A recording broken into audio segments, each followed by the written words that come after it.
नमस्कार, मैं डॉक्टर रजनी मीना आज की कक्षा बीए पार्ट थर्ड ईयर के पॉलिटिकल साइंस के विद्यार्थियों के लिए आयोजित की गई है और आज हमारी अध्ययन का विषय है जॉन लॉक।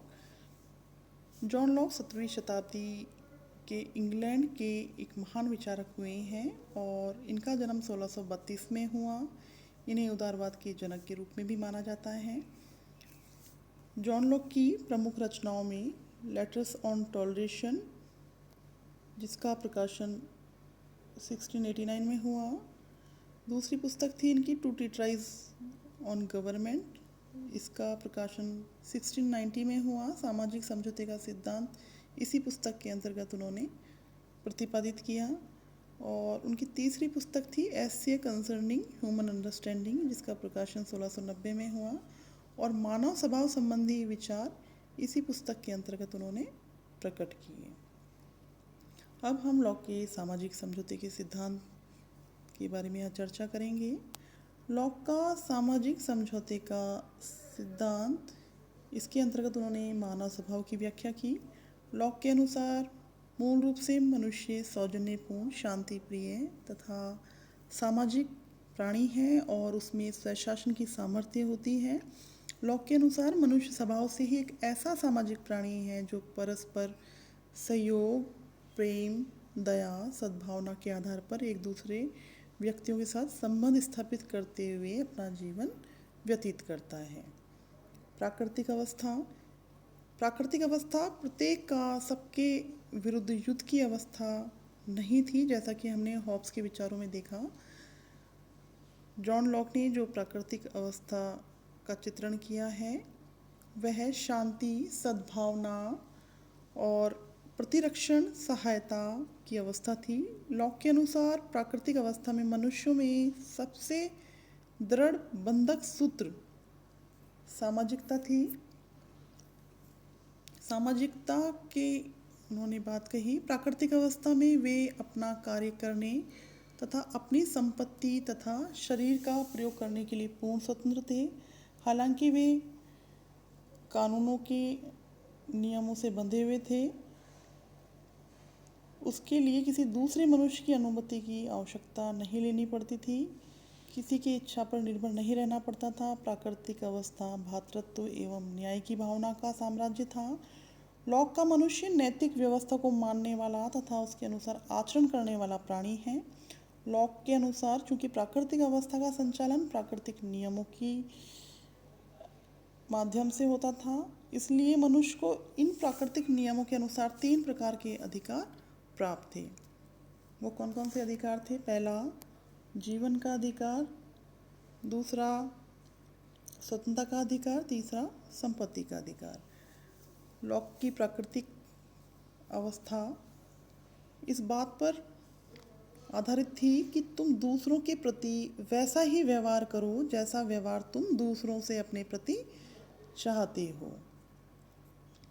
लॉक के अनुसार कालांतर में नैतिकता के नियमों की अवहेलना होने लगी, क्योंकि ऐसे में प्राकृतिक अवस्था के अंतर्गत कोई सर्वमान्य नियम नहीं थे, निष्पक्ष निर्णायक नहीं था और उन नियमों को क्रियान्वित करने वाली शक्ति का अभाव था। लॉक कहते हैं कि प्राकृतिक अवस्था में विद्यमान असुविधा से बचने के लिए मनुष्य ने एक समझौता किया और समझौता प्राकृतिक अवस्था में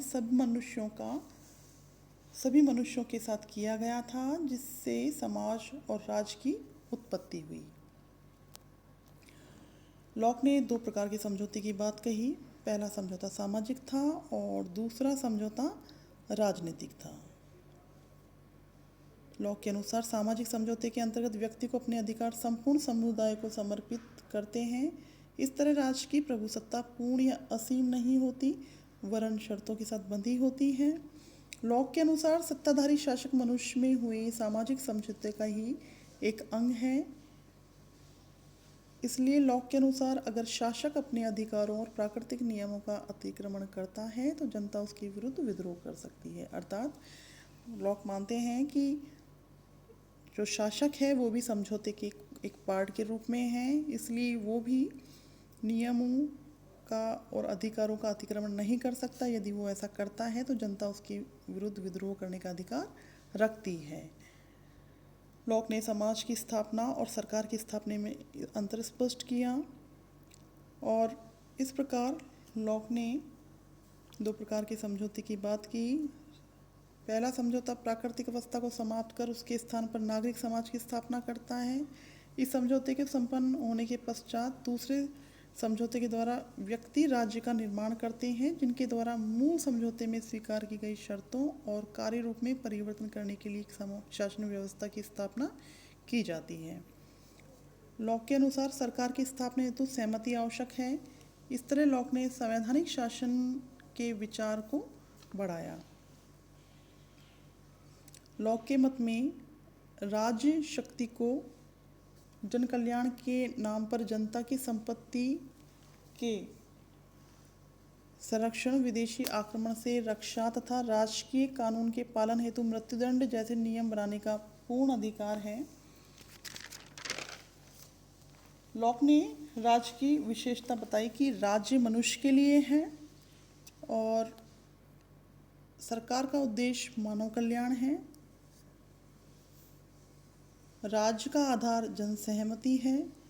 संवैधानिक राज्य की सत्ता राज्य है, जिसके लोग विधि का शासन को स्वीकार करते हैं। लॉक ने प्रभु सत्ता को विभाजित माना। लॉक के अनुसार राज्य सत्ता व्यक्तियों तथा राजा में बटी हुई है। लॉक के राज्य का संचालन निश्चित कानूनों के अनुसार होता है। लॉक के अनुसार राज्य के शासन के अंतर्गत नागरिकों की राजनीतिक स्वतंत्रता सुरक्षित रहती है। लॉक के अनुसार मानव का समाज में प्रवेश करने का कारण संपत्ति का संरक्षण और सुरक्षा है।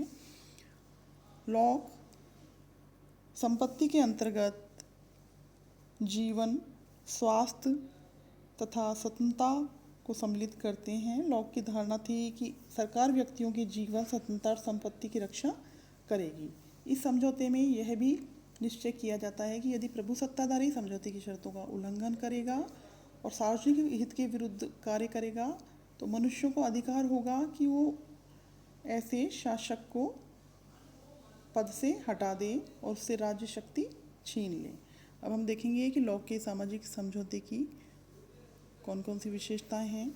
लॉक ने सिद्धांत के अंतर्गत दो समझौते की बात कही। पहला राजनीतिक समाज की स्थापना होती है पहले समझौते के माध्यम से और दूसरे समझौते के द्वारा सरकार की स्थापना की गई। समझौते के द्वारा नागरिक के द्वारा अपनी प्राकृतिक अवस्था के अधिकारों का त्याग कर दिया जाता है, इस शर्त के साथ कि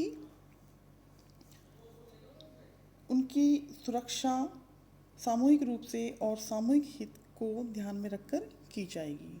लॉक के सिद्धांत में शासक भी समझौते का एक पक्ष है और समझौते की शर्त एवं समझौते की पालना करना उसके लिए भी उतना ही अनिवार्य है जितना कि जनता के लिए। लॉक एक निरंकुश राजतंत्र की स्थापना पर बल नहीं देते वरन वो एक मर्यादित राजतंत्र की स्थापना के पक्ष में है। लॉक के सिद्धांत में राज्य और शासन में अंतर को स्वीकार किया गया है और वह शक्ति विभाजन के सिद्धांत का भी समर्थन करते हैं। यदि सरकार निश्चित लक्ष्य को पूर्ण करने में असफल होती है तो जनता ऐसे शासक को पद से हटा सकती है। इस प्रकार हम देखते हैं कि जो लॉक का सामाजिक समझौते का सिद्धांत था उसके अंतर्गत दो प्रकार के समझौते होते हैं और जनता को जो समझौते करने के जनता जो अपने समझौते करती है उसके अंतर्गत शासक भी समझौते का एक पार्ट होता है।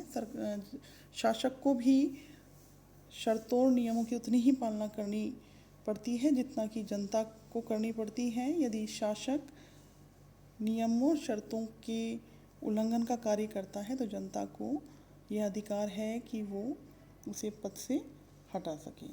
इस प्रकार जो लॉक ने सामाजिक समझौते का सिद्धांत दिया वो एक जन सहमति पर आधारित समझौता है।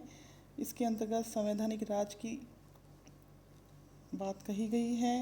विधि का शासन स्वीकार किया गया है और यह जो सामाजिक समझौते की बात जो लॉक ने कही है उसके अंतर्गत लॉक के उदारवादी दर्शन के विचार प्रकट होते हैं। आज की कक्षा यहीं तक। धन्यवाद।